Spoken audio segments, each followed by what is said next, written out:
Welcome to another installment of Deconstructing Babylon, where we discern the signs and symbols of the mystery religion of Hollywood Babylon. I'm the Discerning Clerk, and I use a biblical framework to deconstruct my favorite movies from the 90s. Noticed your eyeglasses. They don't have any lenses in them.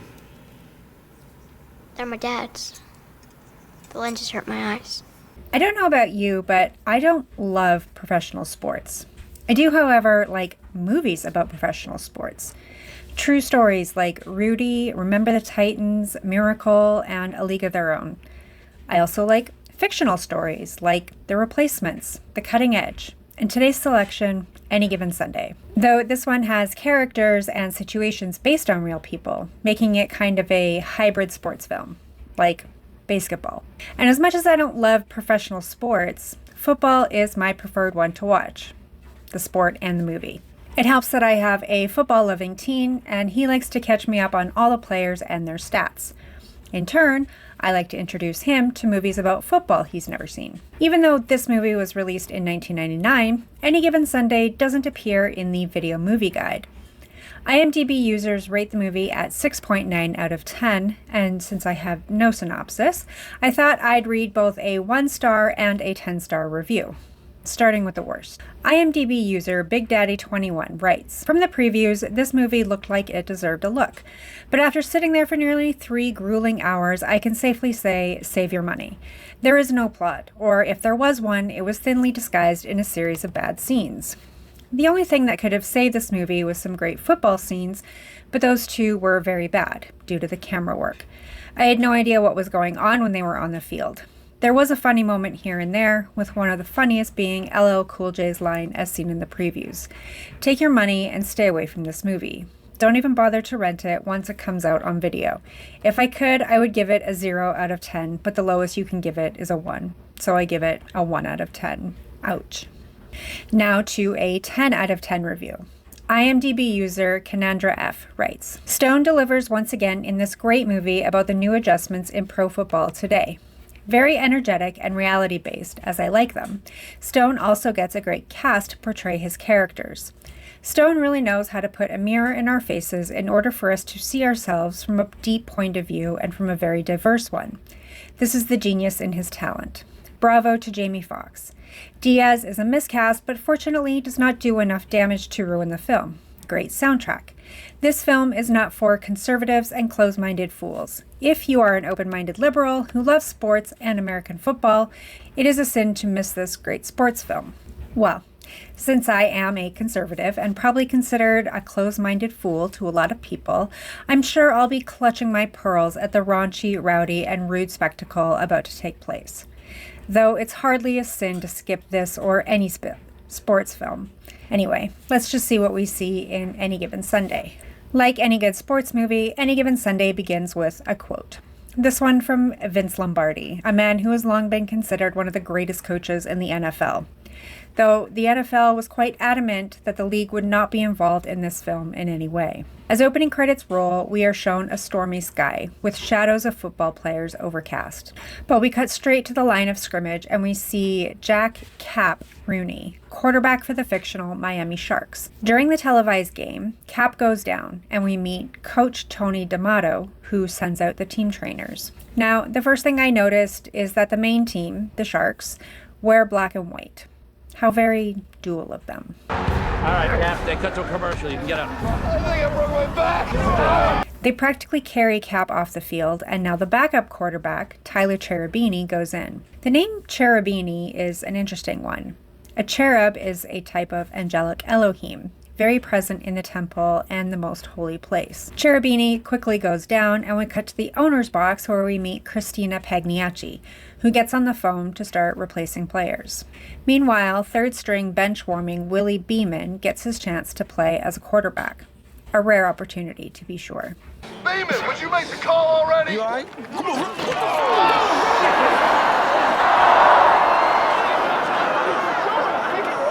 That's a first. After some exciting yet disappointing gameplay, we head to halftime. The doctor tells Cap that he's okay and that nothing's broken. Get back, film's normal. No. Something's definitely wrong here, Hart. My butt is just killing me, man. I'll send you over for an MRI. And Coach D'Amato gives his players a rousing and inspiring speech. We're only down by 3. We can win this mother. The third-string quarterback struggles to complete any play, overwhelmed by the speed and sounds of the game, until Coach talks him back to his roots and to remember the love of football. Come on, you know how to play this game. You played this game your whole life. He gets the ball into the hands of number 88, and it's touchdown Sharks. Just like that, the dual team is back in it. Unfortunately, they can't bring home a win, and it brings them to 4 straight losses. This, of course, causes anxiety for owner Christina, who is following in the footsteps of her father. In the aftermath of this loss, Coach Tony drowns his sorrows and contemplates his life choices. We get a few quick shots of the city at night, but it's this long shot of the full moon that piques my interest. If Tony is the moon, who might they reveal is the sun? And we quickly get our answer. It seems like the fierce young female owner is the sun. As the team practices, Christina takes a meeting, seemingly looking for more money, either for the Sharks or for herself with a different club. Christina, you're like your dad. You're a dreamer. Take the money. Tony arrives to defend himself and his team, and he claims they've been under poor management and unfortunate circumstances. Nothing to do with his coaching style. Do anything to bring this team back to greatness. I guess I had nothing to do with that. That was all your dad. The Sharks next face the Rhinos, and with Cap still out on injury, they start second string Cherubini, who can't get it done. So Willie Beeman gets another chance. Willie often goes off script and doesn't do the plays he's been told. It works out for him, but also works to alienate him from his receiver, number 33, Julian Washington. Willie goes on to win the game with some fancy off-book moves, and the Sharks finally get a W. For some reason, we get a shot of the globe Earth, and then the Sharks celebrating their hard-fought, if unconventional, victory. The entire team, coaches and management, with their spouses, attend a charity ball in their black tie best to rub shoulders with the bigwigs of Miami. A black man unafraid. Stand tall. Give me some love. You pretty cool too, man. There's an ongoing battle between young and old, black and white, team and management, each desperate for their own piece of the pie, for their own way of operating. The Sharks travel for their next game, and Willie's mistakes with implementing the playbook ends up costing another valuable player to injury. But he quickly finds his groove after his vomiting ritual, and he still leaves out Coach's favorite number 33, Julian, and throws to number 88, Jimmy Sanderson. These numbers are meaningful, and I will get to them in the end. This magic Sunday, he's steaming Beeman. Willie can deliver, but he's not a team player.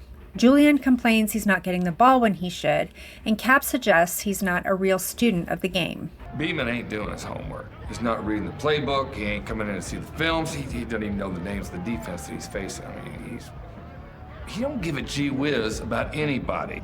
As the Sharks become playoff hopefuls, Willie's star continues to rise. He's popular with young women. He's on the cover of magazines. He even records his own song. And yes, that is Jamie Foxx singing.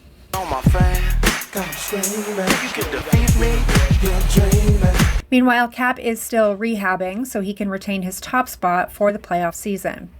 But management has already made the decision. We're gonna go with Willie against New York. I need you to rest up till the playoffs. Coach Tony invites Willie to his house for a home-cooked meal and some conversation between a coach and his quarterback.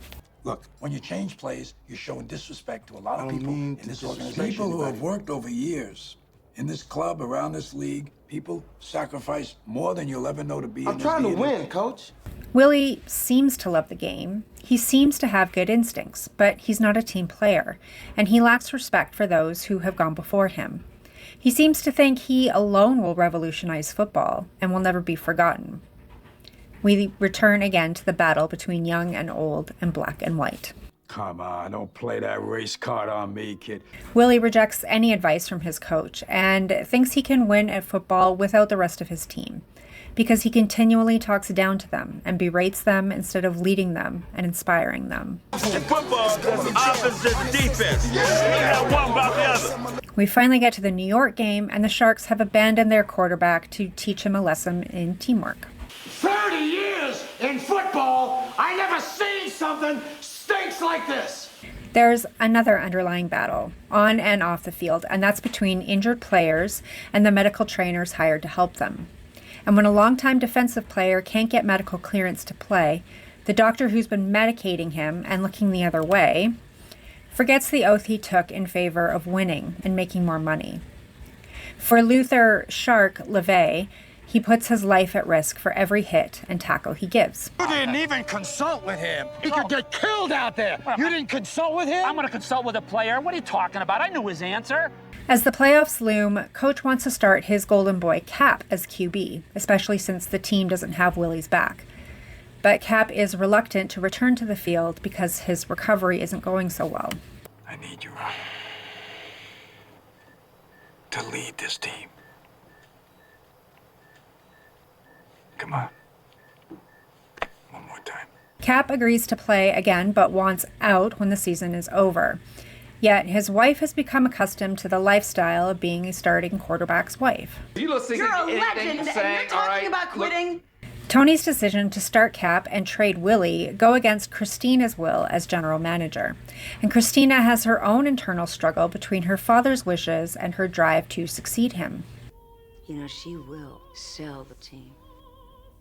And everything that her father stood for is gonna die. Coming into the playoff game, we get some interesting symbolism.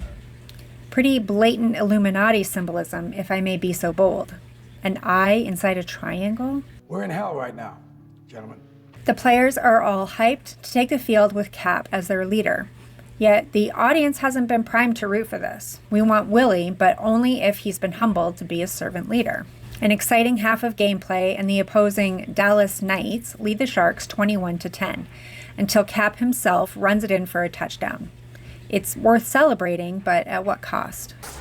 You were a warrior out there today. I will never forget this. Willie then goes in as QB for the second half, and he finally seems to have learned his lesson, to listen to his coach and to lead his team. By the way, sorry about getting a big head back there. It wasn't me. It was the devil.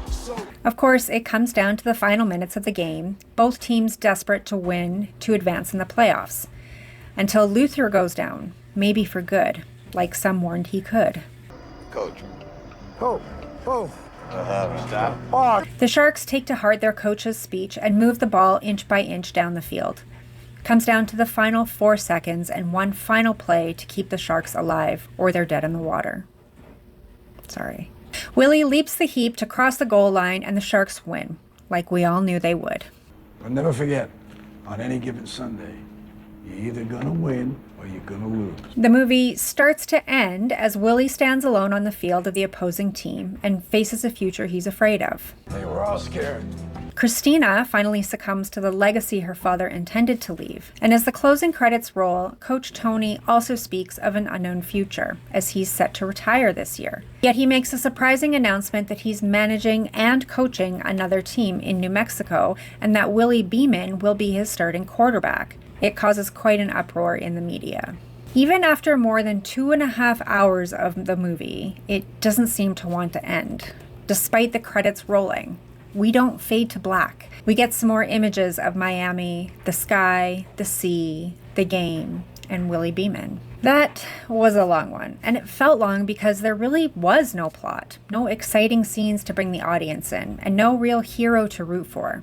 Just a lot of shock value, swear words, and over 3,000 cuts. Yet there was a common theme throughout, and surprise, surprise, it was the battle within duality. It was the young versus old, black versus white, management versus employees, offense, defense, playing hurt or getting well, staying monogamous or being unfaithful, making money or loving the game. We see a lot of division and forcing people to take sides, and that is actually very prevalent today. But these conversations, this intentional division, started decades ago, and we can see it very clearly in this movie, because this isn't really a movie about football. the players and the coaches and the fans. It's about internal and external struggle. And it all takes place in a gray space. There is no winner, which is quite unlike how football is actually meant to be. There were a few comparisons between football players and the gladiators of old. Especially during the dinner between Willie and Tony, there are more than a few cuts to the movie Ben-Hur and the gruesome reality of the chariot races. There's an old quote from Roman poet Juvenal that says, "Give the people bread and circuses and they will never revolt." In bygone days, the bread was bread, and the circus was performed in the Colosseum. The gladiators were the circus performers. It provided a distraction for the masses who could be easily deceived. Today, bread is fast food and the circus is football. The players are the new gladiators, the new distraction. And if you think I'm exaggerating, just take a look at who Taylor Swift is engaged to. A football player. This is purely to appeal to an entirely new audience and get them distracted by the circus performers. The numbers we saw on some of the players are also pointers to secret societies, especially the numbers 33 and 88. And the name Julian Washington very much strikes me as a pointer to Washington, both the person and the city-state capital. But 33 is the highest level in the Freemasons, and 88 points to the sun and moon analemma. And of course, the secret societies love to use double numbers. But even 13 on Willie and 19 on Cap, the two competing quarterbacks, which when combined these numbers seem to point to the fateful day in 2001 in New York. But that could be a stretch. The doctors and the medical piece here were the parts that were based on some facts. The new doctor of the team, Ollie Powers, is based on real team trainer Dr. Robert Huizenga, and the screenplay is partially based on a book he wrote called You're Okay, It's Just a Bruise. These players are under contract. The script is already written, and sometimes they need to go down with an injury, or it's not their time yet. So pain pills and injections are used. Surgery is delayed. Sports tape and cortisone cream, and get back out there. Finally, the Christ figure here was a woman, so aptly named Christina. The daughter, not the son, her father wanted. Meant to carry out her father's will as he remains unknown and unseen, yet felt throughout. She's meant to be the savior of the team, but she can't or won't be sacrificial for them. As much as she wants to carry on her father's legacy, she battles against it and desires her own will be done. And that is the opposite of the Messiah. I can see the disappointment viewers could have with this film. Oliver Stone has been known to be an arrogant filmmaker, but he isn't stupid. He's embedded an important message of duality here and indicates that it doesn't end because the footage doesn't stop until the bitter end. We're still in it. We are still forced to choose sides in the gray. Don't be deceived and don't be distracted. Sure, enjoy the games, know the players, watch the movie, follow the actors, but don't choose sides. Be on the side of the one who wraps it all up in the end. Be sure you're on the winning side. That's enough for today. Thank you for enduring to the end. Give the video a thumbs up if you agree and a thumbs down if you disagree. Comment below what you think I missed with this one and to suggest any 90s movie you'd like me to deconstruct in the future. Subscribe to the channel if you want to, but don't follow me. Follow the one who saves you. And until next time, keep looking up.